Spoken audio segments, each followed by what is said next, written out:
everyone doing today? How is everyone doing? I am so sorry. This hair is kind of getting on my nerves.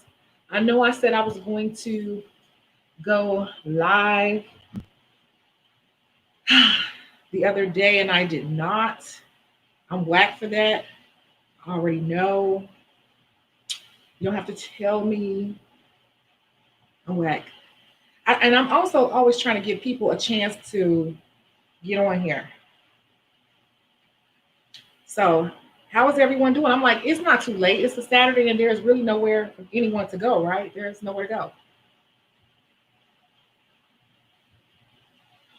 Hold on, she's doing something. Okay. So, we got Xena Warrior. Hey. Hey, how are you?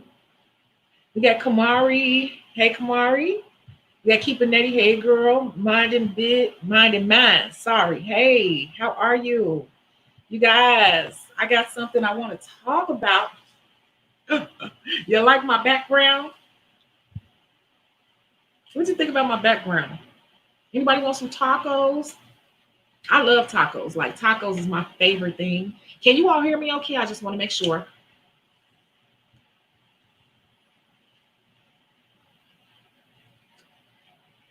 I got my little pen today. Got something a little different. I just want to make sure you all can hear me. That I'm not screaming at you or I'm not talking too low. I got my fan going over here because it'll get hot. But I just wanted to make sure.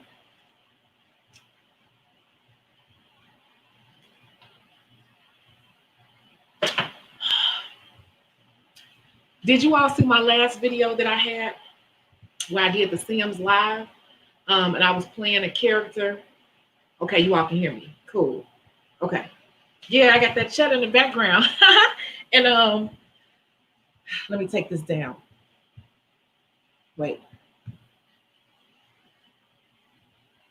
And let me take this down too. And if you watch me play The Sims, I told you it was something a little bit different, but I was working on getting everything set up to run my actual Sims house. So what I did was I stayed up pretty much all night because The Sims is addictive. And Shecago ended up dying in that game. So I told you I was going to use that Shecago to build a big salon, just for like making a virtual salon world, like a reality show online. But then she turned into a senior citizen. So I was like, I'm just going to go ahead and play out her character in this household while I learn how to play the game again, get reacquainted with it because a lot has changed. So basically, in there, what happened was they ended up going crazy because if you go back and you watch that video, I said something. What's the name of that video, you guys? It's something like, I got to show you something different or something. But anyway, they ended up being so strung out on cocaine and all these different drugs, they couldn't even go to sleep. The baby was upset. The baby was about to be taken. The household was just turned upside down on its ear. I could never get control of the household. Shecago ended up dying just one day because they were saying she was getting old anyway. So Shecago ended up dying. and old boy tried to bring her back, but the Grim Reaper just ended up taking her because I guess she was too old, right? So so then it was just him, the superstar guy, and his wife left in the house with the baby, but they could not stay awake long enough because they were always on drugs. They were just irritable all the time and sleeping all the time, all on the floor. The baby was irritable. I just couldn't get control of that game. So what happened was I ended up trying out a new feature in the game, and I was like, it was like a violence feature that I had on the game. So I just wanted to see what she would do if I had her shoot. So he kept trying to have relations with her, and she didn't want to do it. She wasn't feeling like having relations because, y'all, this is a video game, because she was tired and she was cramping and all this stuff. She just didn't feel like it. So he kept begging her and being all in her face. So she got so upset. She pulled out the guns and she just started shooting. But don't forget, they're always hot all the time anyway. So she just started shooting, not even thinking. So she ended up shooting him and killing him. Yeah, she ended up killing the guy. This is what happened in the game after I clicked off. So now she's just standing in the bathroom like, oh my God, what did I do? What did I do? What did I do? And then she ended up committing suicide. So that's how I ended up ending that game out, because she ended up committing suicide because she couldn't believe what she did. And she really didn't want the baby anyway. She just really got married to him for the money and for the fame.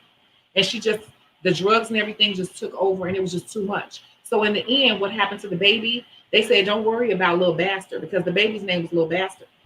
So Little Bastard was just taken by the people. They said that, he'll be put in protective services. So that's how that game ended. So I should have stayed online, right? So you guys could have kept watching him while I was playing it. And that's how I played out that game. So everybody died. So I'm going to now tonight when I get offline, I'm going to recreate a new character. And it's going to be Shecago for real, but I'm going to recreate the character and start the actual reality show online with her owning a salon and living this fabulous life. What do you think?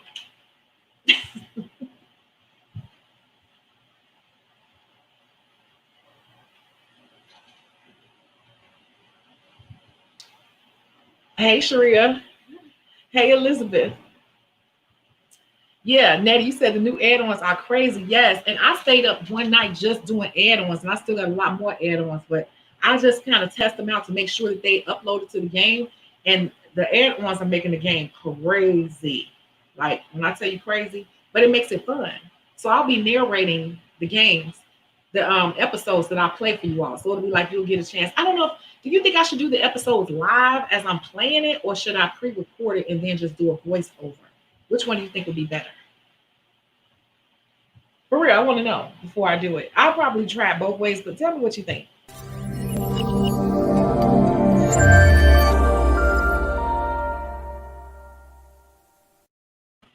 What do you think? I don't know. But I am loving The Sims. When I tell you I'm loving The Sims, I'm loving The Sims. So I guess you said, why is she asking people do they want tacos? How many of you all like tacos? Tacos is like my favorite. It is my absolute favorite. I can eat tacos almost every day. I make breakfast tacos. I eat tacos all the time, every day. Feeding tacos.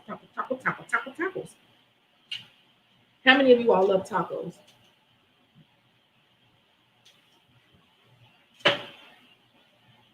Come on, Nail Text. Don't be shy. Voiceover. Okay. Yeah, I'm thinking about recording it because then I can kind of skip forward on stuff. I can speed it up and kind of voice over and just kind of, so you don't have to watch me kind of finagle and fickle around with stuff. I can just record some stuff and make some things happen and kind of create the storyline and tell you what the game is doing. It's going to be funny. Because if you all watched the other night, it was funny, especially when the baby, Little Bastard, that's the baby's name. Little Bastard was about to die. Because we couldn't figure out how to feed that baby or anything. It was just throwing a temper tantrum and peeing all on itself. It was just a mess. But yeah. So I'll try the voiceover. And mine said, I love tacos. I love tacos too. And we all like to do meals, right? So I'm not gonna make this long here. But cheese.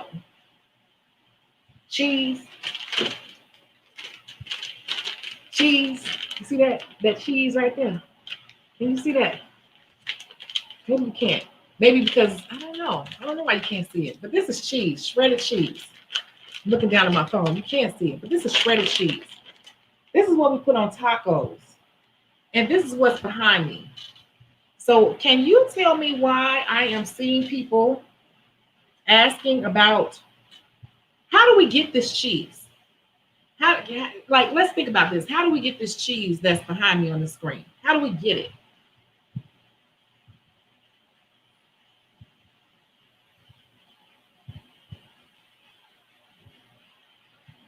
How do we get this cheese how it is? It's shredded cheese, right? It's shredded cheese. So can you tell me, well, you already know, we already know. This is a cheese shredder. Am I right? Am I right? This is a cheese shredder. You see that it's like little marks on there because this is what I use to shred cheese into my eggs or whatever I'm using it for. This is a cheese shredder. Ta-da!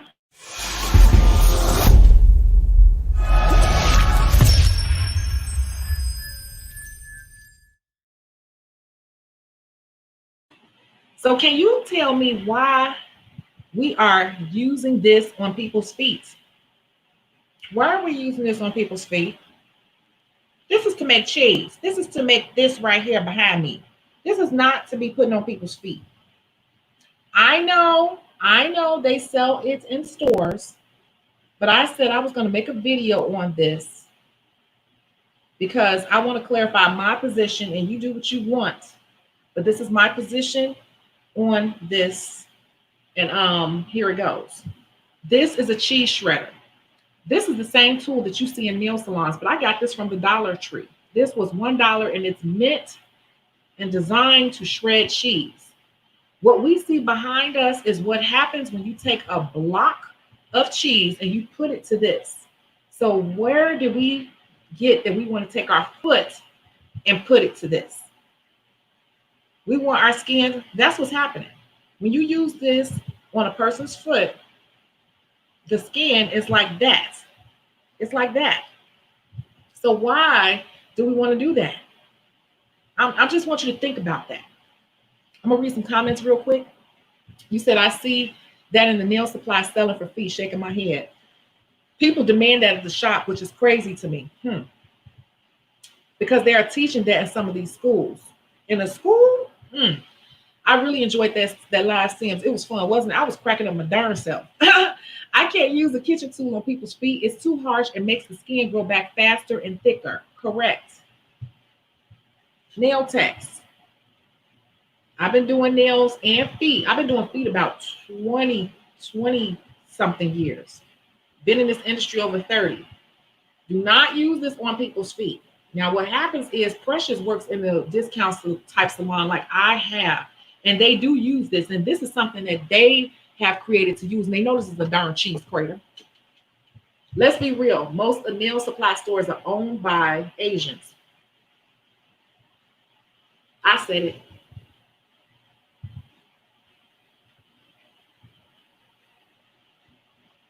My line? Right, right. And this is their way around the Credo blade, which is illegal. Some people will argue and say, well, that's not illegal. It's not illegal because they haven't followed up on this, but this is really just a whole bunch of little Credo blades in one. That's all this is a whole bunch of Credo blades in one. Let's get away from this. This is for what? Making tacos and shredded cheese. That's what we use in cheese graters for. This is my real cheese grater. This is my real cheese grater. And I just think it's crazy that we are taught, some of us don't know any better, to put this on the bottom of people's feet. Now I'm gonna go a little bit deeper with that. When I worked in the last nail salon, it was Asian based, and this was part of the service. The reason why is they always would charge more for this. They can charge $5 more to use this. You want the blade? You want us to cut? You want the cheese grater? I don't know what they're calling it. And they can make $5 more. The last place I worked, it was $5 more to use this, and they pushed me to use it. I'm not going to lie to you. I did use it for a few weeks, and I just couldn't bring myself to do it.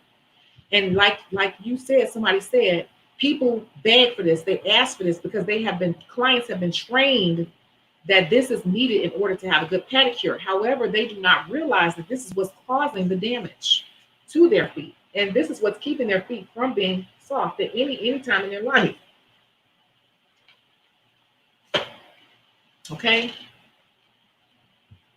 Precious said, I can't use the kitchen tool on people's feet. It's too harsh to make the skin grow back faster. They use it to make the clients come back faster for a pedicure. Neil Camino said that's also what I believe. Yes. I had a customer walk out on me because I refused to use the cheese grater because I don't have one in my kit. See, this is where the education comes in, you guys, because we got to explain why. Now, when I was working at that last salon, they made me use it, and I just did not feel right. I was so afraid to use it. I can use it, but I just know.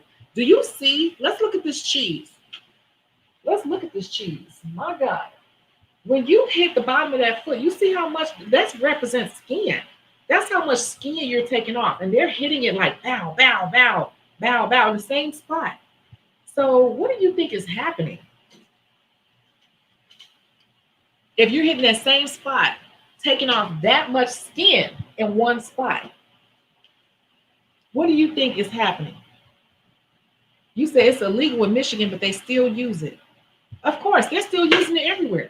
They're using it still downtown in the Gold Coast area because it hasn't been regulated yet. There's been so much going on. The nail industry has kind of been laying low in terms of getting on things, but this is right there with the Credo blade. They know the Credo blade is illegal, and what happened with the Credo blade when it was very well known that that was illegal, they started hiding it in their smart pockets, and they would only pull it out and use it real quick for some people and put it back in their pockets because they knew they weren't supposed to be using them. So this was the way to get around it, a darn cheese grater.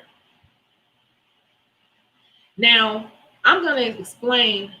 No, let me keep going with that story. So I use this thing, and I hit the person's foot in the callus area and on the heels a couple times, and I saw a little bit of skin come off, but I just felt so bad because I just knew that I was doing more harm than good. Because people, you ever look at the bottom of a person's foot and it's yellow and everything? That is just a buildup of dead skin. What happens is when we hit the bottom of the foot, there are thousands and thousands of nerve endings in the feet. And when you hit it with a blade, those nerve endings send a message to the brain to tell the body something is happening. And it only knows that you're being cut. The brain is not receiving a message, oh, you're getting a pedicure. The brain is receiving an injury message. And that injury message is going to tell the body to try to do what, you guys? I'm going to let you all answer that. What message does the brain send back down for the body? What message does it receiving this injury message from the feet, from the nerves in the feet, is telling the body to do what? To send what message back out to do what? I just want to know. Think about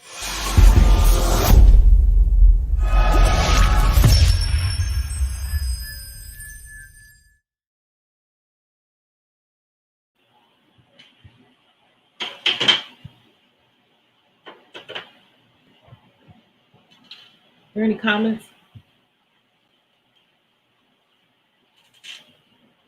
So the answer is the message that the brain sends back out to the body is we need to repair itself. And right, Precious said it, trauma, repair quickly, trauma, repair quickly. So what the skin does is it sends a thicker layer to repair itself. Let's just say if you fall and let's just say you hit yourself on anything, or you accidentally cut yourself, or you accidentally fall and you scrape your arm or whatever, your hand, what happens?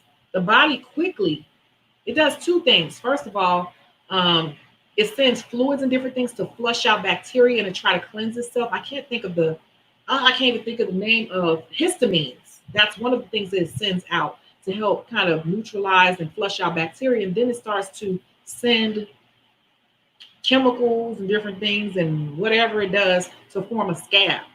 But on the bottom of the foot, it's not forming a scab, but what it does is it sends callous skin to give it a hard protective layer because the body did not realize you were having a pedicure. It only realizes that you were being cut. And so that's what we're doing anytime we keep hitting the bottom of the foot with the darn cheese grater, which is made for cheese. And I really wanted to clarify that. I really, really, really, really do. You said uneven pits.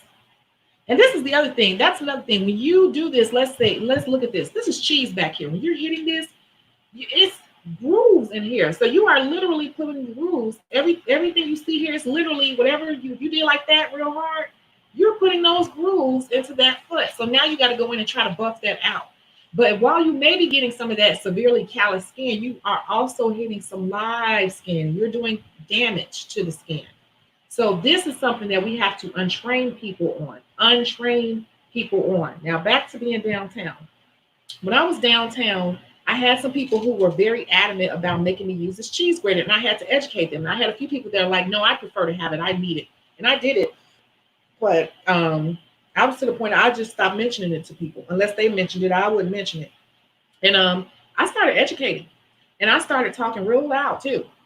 saying exactly what I was saying really quickly. Like, this thing right here is actually sending an injury message to the brain. So that's why the bottom of your feet are really hard like this, because the body is building up more skin to protect you. It doesn't realize that you're getting a pedicure. It just realize that you're being cut 1,000 times with a blade. And that's why it keeps getting thicker. And it's never going to get better because you keep sending the same message with these. You keep giving an injury message to the brain. So that's why your feet are going to stay hard. You have to, oh my God, I never thought of it like that. That makes sense. That makes sense. They always say that makes sense 90% of the time. How can I repair that? And I just tell them, you just need to really buff down your skin and keep it moisturized and get pedicures on a regular basis. And you can also kind of buff your skin with a pumice stone in the shower, like a pumice buffer. I really like the buffer ones more than the stones better. You could do that in the shower 2 times a week. You don't want to do it too much, but just do it 2 to 3 times a week and keep it moisturized with a nice balm and get your pedicures on a regular basis. And you will slowly see progress over time because the brain will stop sending such thick skin to repair itself because it's no longer recognizing an injury.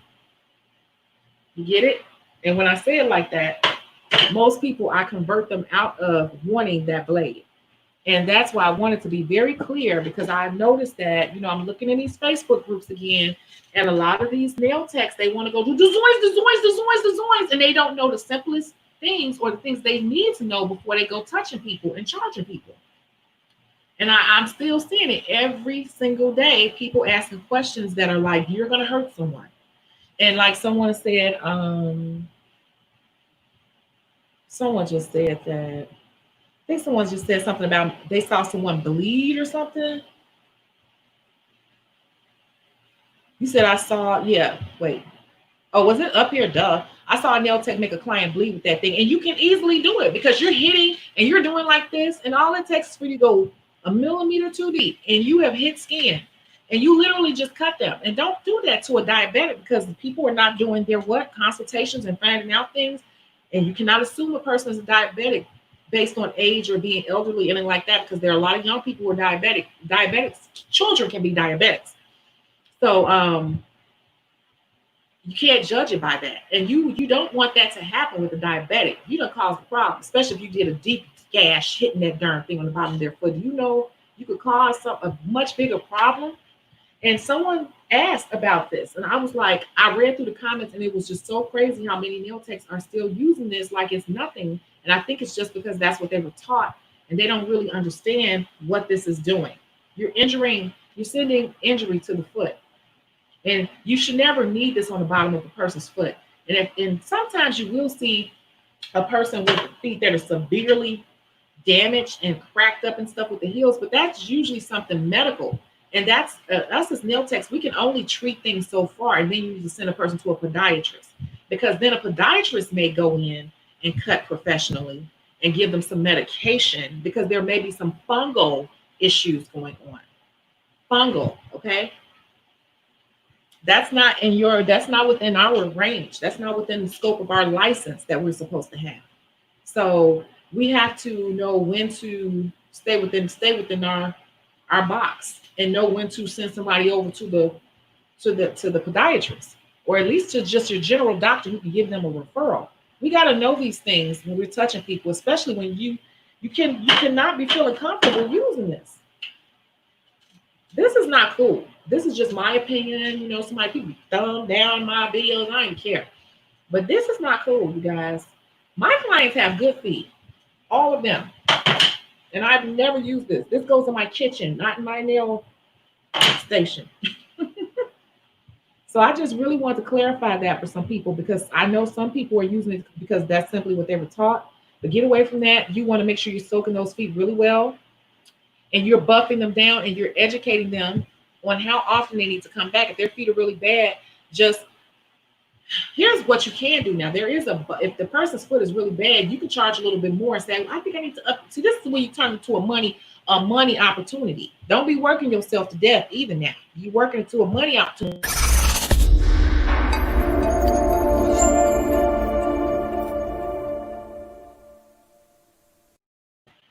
Get paid. You start saying, oh my goodness, okay, I see your feet need a little more advanced treatment. And then that's when you can offer something like, but I'm gonna tell you, You can offer that like a callus treatment on the bottom of their foot, that slimy stuff. If you've ever used that, now I'm going to tell you, I don't use that. I'm allergic to it. It's too drying to the feet because it's an acid. And I don't think some people understand that too. That's an acid. So you have to be careful in putting that on everyone's foot. Because for me, it will dry my feet out and actually make them start to crack. I don't use it. I don't use it on clients. I don't need to. Everybody whose feet I do, they have good feet. My clients don't have cracked heels. None of them. None of them. If they do, they just started coming to me and I'm working on it. But I don't use that either. But if you want to, you can use that callus remover stuff. But keep in mind that is an acid and you can buff them down with that. Here's another thing you can do too to work on feet that need more attention. I know Cece does this. She uses a drill and she has a special, there's a sanding bit just for like a pedicure sanding bit. I think it's round and you can put a little more pressure to buff a little bit deeper into certain areas, callus areas of the heels. I don't have to do that because I have my own little tips and tricks that I've been using for over 20 years and it works just fine. And people like, I've never seen that much skin come off and I have my little trick. I may have said it before, but I don't do that either. I don't have the need to. But those are other ways to do it. But this right here, please stop if you're doing that. You can do what you want to do. Please stop. I hope you don't ever hurt anyone because I doubt people are asking all the right questions before they start pedicures. You don't want to be caught in that situation. You said that gives you chills, huh? I use a file once a month, the 120, just for the moment. Then I put on my lotion, socks, and slides. And see, that's the other thing too. You could tell people other little tips and tricks like, okay, we just did your pedicure. We just gave you a treatment. Treatment sounds really good. Treatment today. And so I want you to put some thick butter, some shea butter, whatever you recommend on the bottom of the feet. And if you can, when you get home, try to stay in your socks. If you can sleep in your socks, that's even better to really make that moisture penetrate into the skin, or whatever. But we're going to use the opportunity to kind of upgrade them. Don't sit there and kill yourself trying to get all the dead skin off of a person's foot in one sitting either. That's a no-no too. What you want to do is you want to identify and, like she said, educate the clients. You educate the clients and you give them a treatment plan. Okay? Companies all the time could cure you right away, but the money is not in the treatment. The money is not in the cure. The money is in the treatment, right? We already know that. So us as nail techs, we have to think that way too. The money is in giving them a treatment plan. And that's where we come in and we tell them what we're going to do, why we're going to do it, and what they need to do to keep up or maintain the work that we're going to do. And tell them how often, you tell them how often to come in. Because if people feel like you know what you're doing, they're going to do what you said do if they can afford to. You get it? And even if not, they can't afford to get in, then they're going to try to keep it up at home. And also, this is also an opportunity for you to do retail because retail is a big deal for us in this industry. So that's when you want to sell the foot files. I have these big wooden foot files and people love them and they last forever. I use them professionally like they're big wood ones. I think I'm going to put them on the website. Actually, they are up on the website. They're on the website. It's a 5-pack. And you can sell those and people will buy those from you. Sell that. Like, you need to use this foot file right here. This is the one I use on you today. It lasts forever. Hit the bottom of your feet twice in the shower, twice a week in the shower, and then sell your creams. You guys, a lot of you all want to make your scrubs and creams. You start selling. This is when you work your retail in. See, we are business owners, and business owners, we cannot just be caught up in our trade. We have to be caught up in how to run our business from a 360 degree. Like, you have to sell them different ways. We have to gain their trust. We have to gain them as the client in the chair. We have to gain them in terms of buying their retail products and trusting what we tell them to buy. But why send them someplace else if you can provide that service to them as well? And also, we kind of want to put in their ear to bring us more business. So it's just like, you got to be thinking about all these different ways to make money because it adds up. Like I tell you, over the course of the month, you do these little tips and tricks that I give in these videos that could cover your mortgage or your rent, not the nails itself. It's the other little things you do. So selling the foot files, selling the butters and creams, this pedicure and not using this cheese grater actually turns into an selling opportunity for you. Upgrade that pedicure too. and find a way to make it a more advanced treatment. You might want to put a mask on them. I don't know if you use a scrub, but if you don't use a scrub, then you do use a scrub. That's part of the advanced. Or you might use a mask on top of, when you're done, you use a mask. That's an upgraded service. The real upgraded service could include the butter and the file. That's an upgraded service. It's however you want to do it. There's so many ways to go about that, but I just really wanted to be clear on what this is for. And this is for this right here, cheese. It's for cheese. It's for cheese only. This is for cheese. Any questions? That's all I got to say. That is really all I got to say. I don't have to keep you all on here forever today, because what Precious say? Precious Me said, an educated client is a happy client, and that is true. An educated client. What happened here? Hold on. Sorry, I don't know what happened. An educated client is also a faithful client, because most people don't take out the time to educate their clients because they don't even know. So let's make sure that we're educated, because we don't want to hurt people. And that's it, you guys. Does anyone have any questions or comments they want to make? Because you all think I'm about to be on here for 2-3 hours, and I'm going to play The Sims.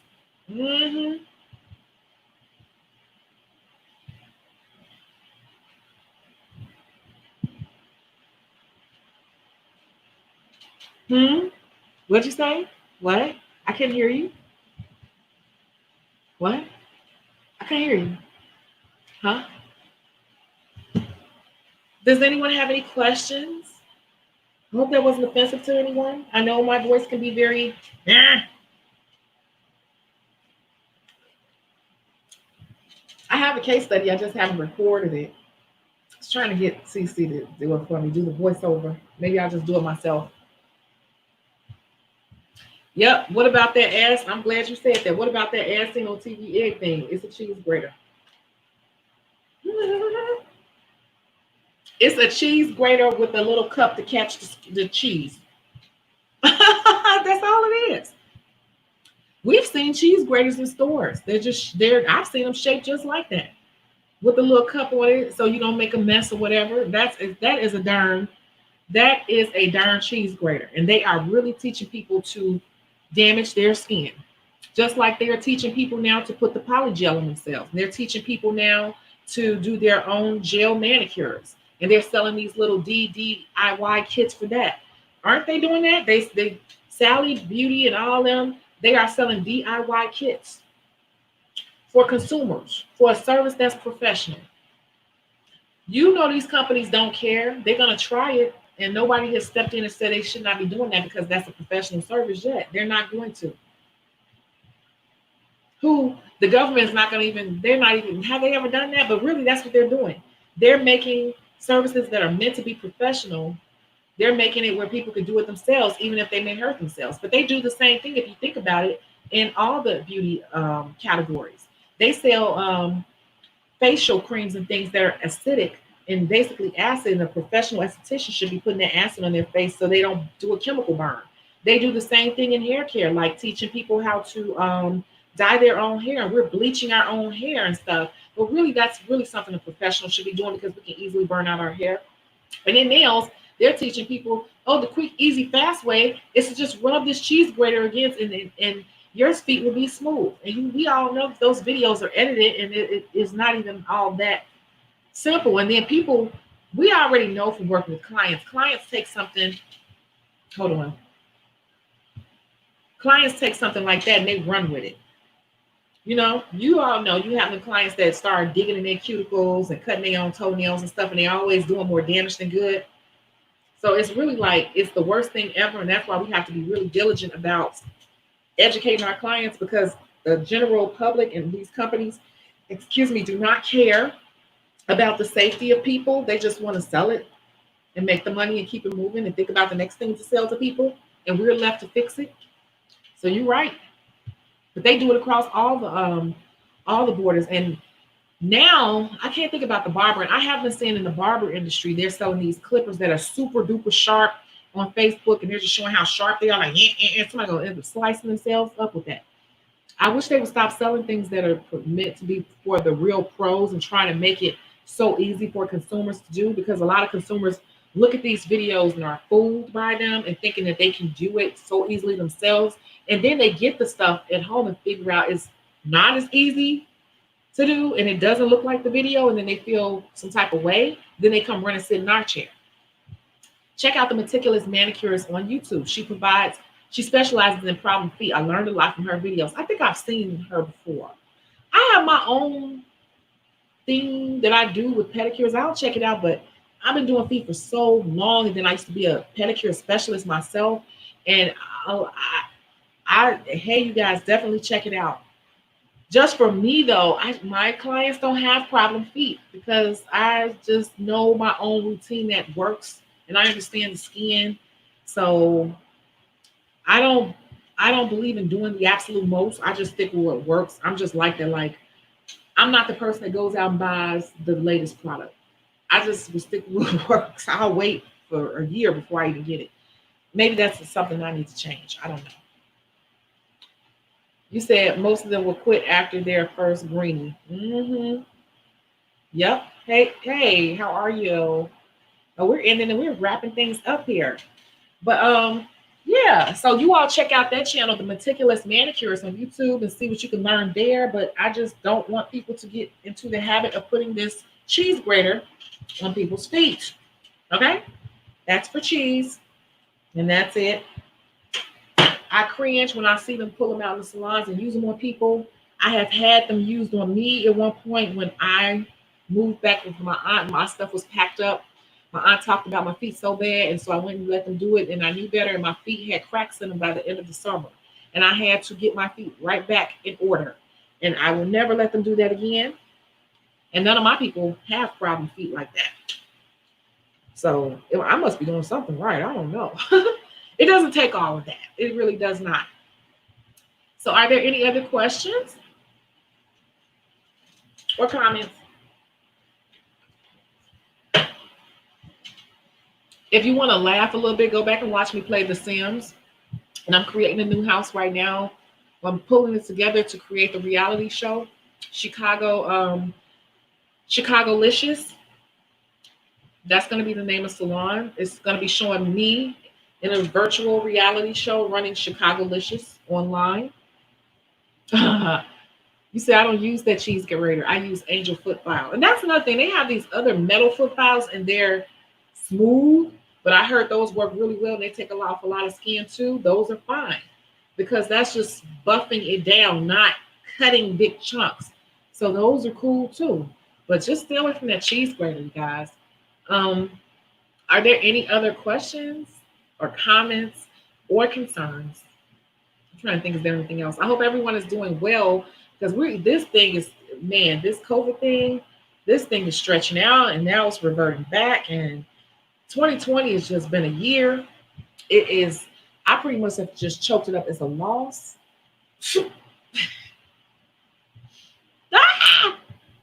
But I don't know. It's doing something to me. I'm just trying to stay normal as possible. And that's why I forgive me, you guys. I have not been coming on here because mentally, I'm just not. I feel off. Like I'm off my regular schedule. Even my sleep schedule, my sleep pattern, everything is off. So I'm so sorry. We were on a good little roll with everything, with the case studies being posted. I know the whole schedule was running smooth, and then the world literally almost blew up. My teacher said they took off too much from the callus and she had to get surgery because it was nothing but fluid buildup under the bottom. Went too deep and it caused an infection. See what I'm saying? Because you might not be able to see it, but on a micro level, you could have exposed the skin, and a person with especially underlying conditions, infection can set up, and you can that can go into a whole nother thing. Infection, the blood is infected, the body infected, the foot got to be amputated, like. And then you be like, it looked fine. Yeah, it was on a micro level. It was one little slither that you went way too deep, and it just went to a whole nother thing, and the person was already kind of sickly. Don't do it. Yeah, my state, California, Riverside County, is on watch right now. We are having high cases. Yeah. Texas, Florida, Cali, like we're gonna see. But you know, the 4th of July is coming, so we're gonna see some more spikes because people are becoming rebellious. Like, look, I'm going outside. Hey, Keandra, I'm going outside. I don't care. I already knew this was gonna happen. So, and then people are going up against Congress too, like going off on Congress, like I'm using my First Amendment, all my rights, and I'm not wearing a mask. You can't make me. So people are being rebellious, and everyone's gonna pay the price for it. So until we fully comply, we'll be the ones that are still running around here sickly. And now they're saying pretty much that other countries don't want people from the U.S. even traveling to them. We are not even allowed. That's where it's going right now because we don't know. We're not going to act right. So North Carolina is spiking again. Yeah, everybody, and watch what I tell you all. After the 4th of July, yep, it's gonna happen again. 4th of July is what? In a week or so? Week and a half?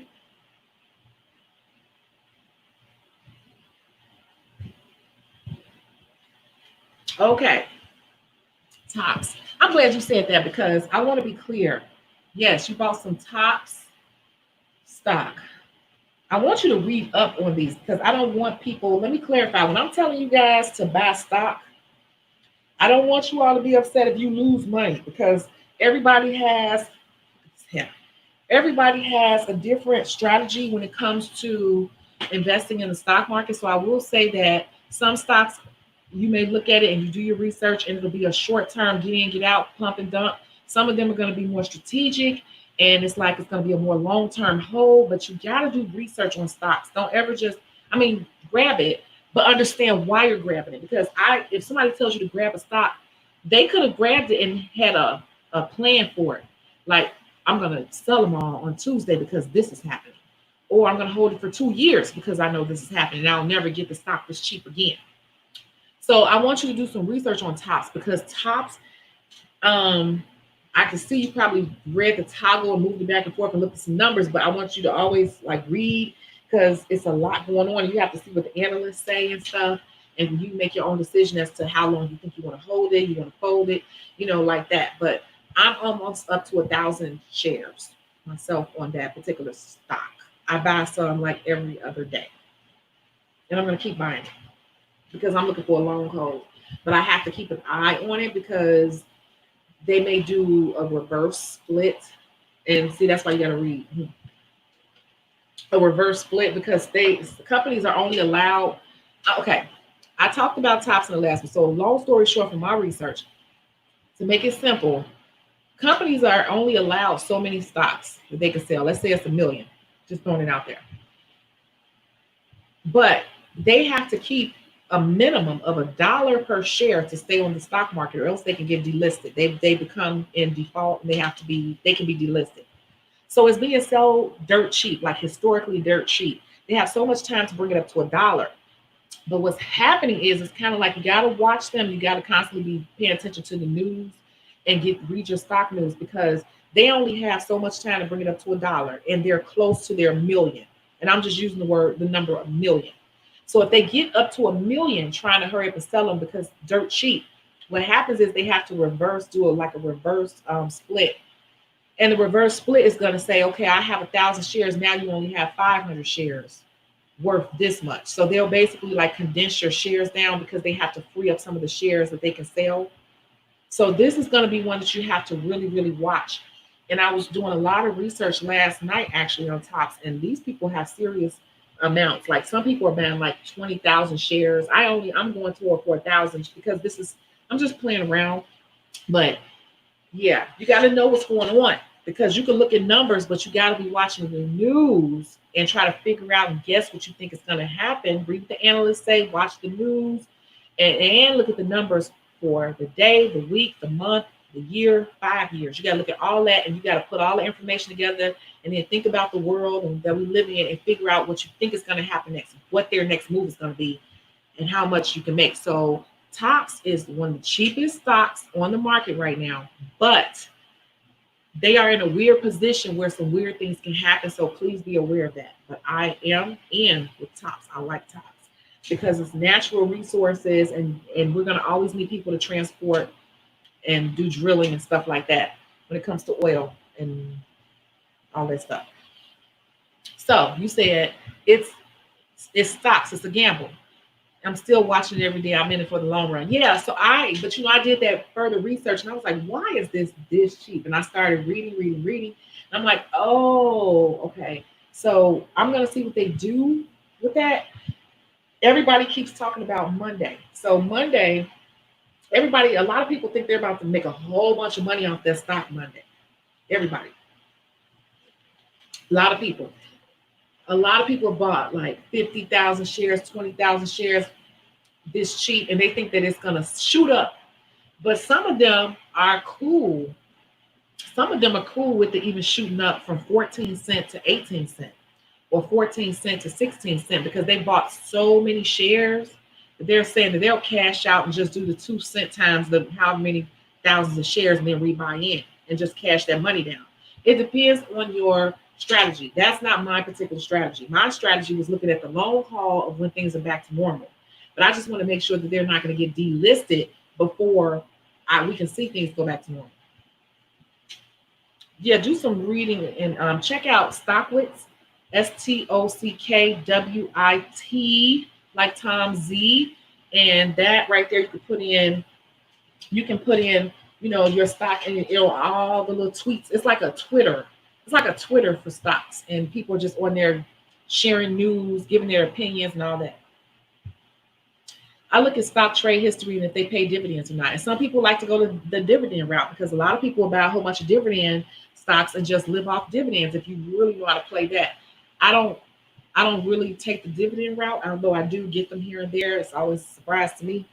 One of my companies just did a 21 reverse split and it raised the price per share, but you own less shares now. Right. And that's what they're saying that they're going to do. Tops. Because they're running out of shares to sell and they're going off the exchange and selling shares to, if I read correctly, they're selling shares to private companies in bulk. And so that's eating up the amount that's available. So that's going to force them to do a reverse. So this right here is actually fun once you get into it because it's like a game that you're trying to figure out. You're trying to figure it out. But I was watching this. I watched this one guy. I can't think of his name right now, but he was like $206.11. And I watched the video earlier and I was like, damn. And he showed it because he had been stalking this stock all weekend and reading up on it. And he was just there. And you got to have the right software. See, I don't because I'm not that deep into it. But his is like on the minute, on the second, very, very real time. But anyway, when the stock market opened up at 8:30, he clicked the button to buy instantly, like buy. And then he waited a few seconds and he sold it. Because he already knew at the beginning of the opening, it was going to shoot up instantly because he was looking at the aftermarket. And once he did that in like 8 or 9 seconds, he hit buy. He waited a couple seconds and he hit sell. And then he showed it. I just made $200 and something because he didn't want it to drop. Because in the morning, all those orders and stuff from over the weekend came in and he kind of saw that coming. And so he just grabbed some of it and got out. He's like, I'm done for the day. I don't even want to work today. So I just made $211. So I'm done. Once you get into it, you can do that. Sometimes you lose though, but you win if you know what you're doing. Yes, buying stocks here and there. I had stock split. Yeah. So, this is all a learning game. And I don't want anyone to get mad at me. I know people did get Robinhood because they sent me an email and I sent them the link. And you got a free stock, I got a free stock. Hey, if you want the free link, I'll send it. You'll get a free stock, I get a free stock. That's great too. But a lot of people don't like to give stock advice because if you lose money, people don't want you to blame them because it's really what your strategy is.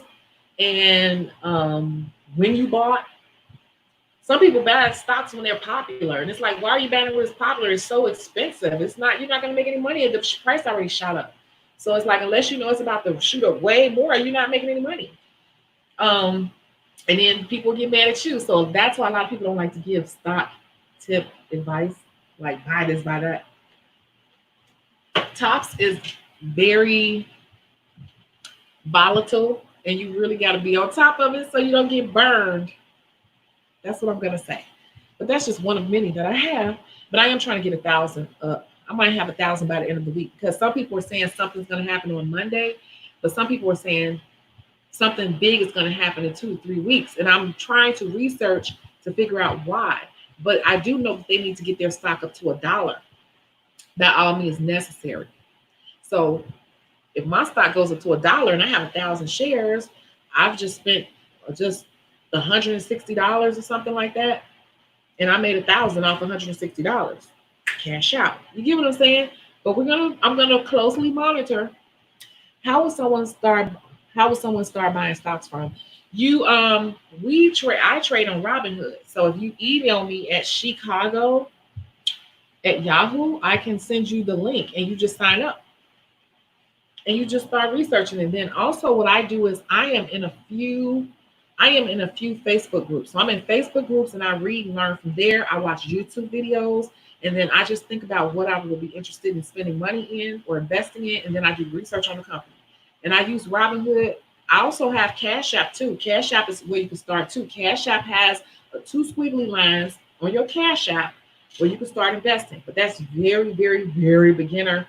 And it's funny because since I've gotten into Robinhood, which is like a little bit of a step up, I don't even look at those. I want to kind of cash those out and just put that money over my Robinhood. But really, I'm going to even get out of Robinhood, because the more I learn, I know that Robinhood doesn't have all the tools I need to really, really, really drill down and make some real decisions. But yeah, if you are very beginner, you can use Cash App, or you can email me and I'll send you a Robinhood link. He sounds like a day trader. Yeah, I've been finding a lot of those day traders too. The problem with me is normally in real life, I don't have time to day trade. Day trading, you got to be sitting there at that laptop. You got to be sitting there at those screens. You really need to have more than one. You need to be watching what's going on as a day trader. Because day trading, you got to catch stuff in the moment when it happens. You got to catch it. Like he caught it. He was like, bah, wait a couple seconds, sell. You know, you got to do it, because if you don't do it right then and there, it's like you missed it. You missed it, and you can actually lose money if you hit the button like 3 seconds too late. So you said I won't buy Amazon or Google. They already have hit their peak. That's what I'm saying. And then Tesla too. Everybody's going crazy over Tesla because Tesla hit $1,000 a share. But I'm like, yeah, Tesla has hit 1,000, and people are like, I want to buy into Tesla. But I'm like, Tesla is peaking right now, and they got all this stuff on them. Like they're building these batteries round the clock, and they got all this pressure. But like, how much more can it go up over 1,000? You would have been doing great if you was one of those people that bought Tesla when it was like 200 or 300-400. But to buy it at 1,000, it's like, I don't know. If you buy it at 1,000, you need to plan on holding it for a minute if you want to see something. Amazon, another one. It's like they've already peaked. That's the point, and that's what people get caught up on. They want to buy things because they're popular, and everybody's saying how much money they make. So they want to go out and buy the stock, and it's like, don't get caught up. And you need to understand, it worked well for them because they bought it 3 years ago. They bought it last year. They bought it when the economy crashed. Yeah, they bought it then. You wouldn't buy it now. That's like, I don't think people understand how it all works. It's like, no, they already made the money off of it. That's like buying a used car at the new price. Like, you wouldn't do that, would you? No, I get it. But I think some people entering this game don't get it. Yeah, for me, Amazon is too high. My husband bought Amazon when he worked there some years ago. He definitely does better in stocks than me. See, if the company gave it to me, I'd be like, yeah, I'm going to go ahead. And they gave me a stock or two, and I'm going to keep them. But I'm not buying stock that's already at its peak, because it's only going to fluctuate like this. And then if something big happens, or they do some type of merger or something, it'll spike for a day or so, and then it's going to come back down like this. Or if any little thing bad happens, it's going to drop. It's like, it's going to be hard to flip those dollars. You're only going to see like small margins. So I'm trying to find I'm looking for things that are practical in the real world that most people are not thinking about. And right now, nobody's using because of COVID, but they will be using once things get back to normal. Those are the things you want to catch it now while it's cheap. Like I'm gonna even just say, I'm just thinking of something. I'm just gonna say this: teeth whitening. Teeth white. No, we're gonna say hair dye.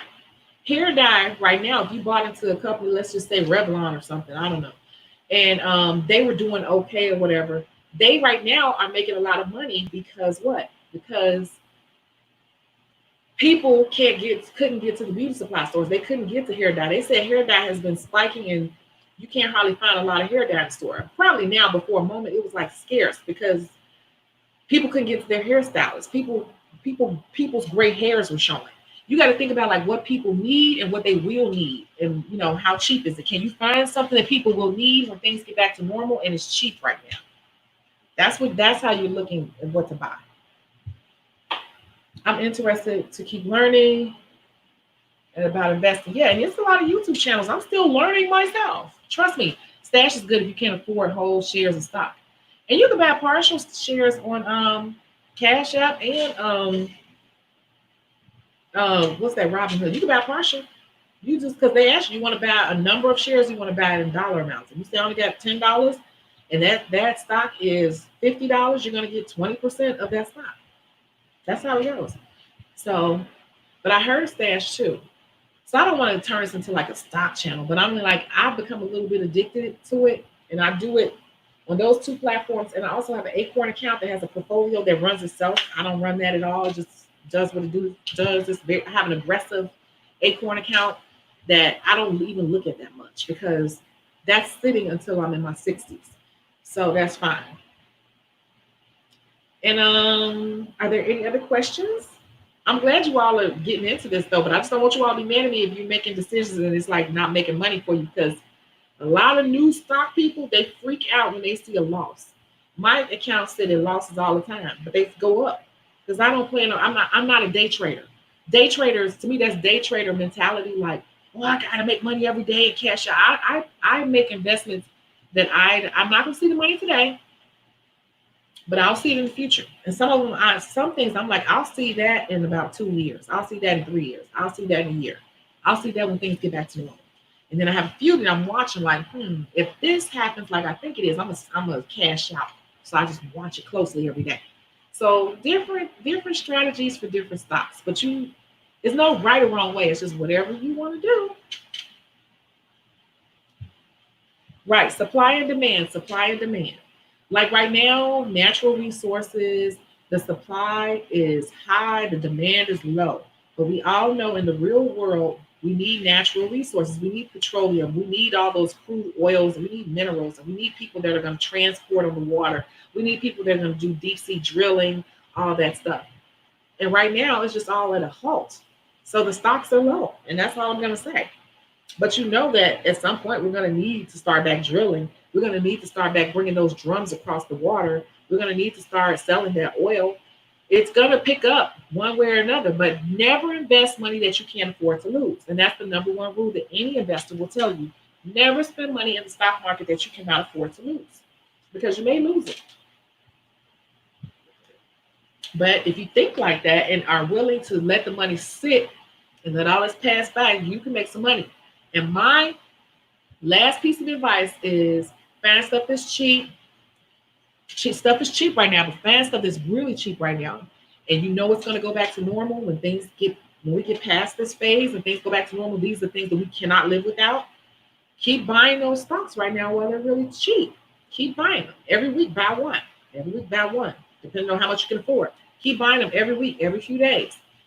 And then when things get back to normal, you'll forget about it. And one day, you'll remember and you'll log in like, oh, I made all this money because you slowly bought into that stock while it was dirt cheap. Only put in what you can afford to lose, though. That is the number one rule that any stock person will tell you. Do not put in money that is for your bills, thinking about to flip it into your rent. No, don't do that. Because people in the stock market lose money all the time. It's part of the game. You make money, you lose money. Yeah. So, are there any other questions or comments?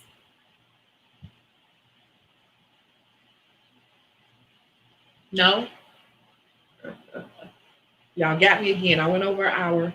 So, I'm going to go ahead and let you all go. Thank you so much for tuning in. Let's not use the cheese graters, and let's educate our people on why we will not be using the cheese graters. And I think I'm not going to make any promises. I'll surprise you all with what's next. How about that?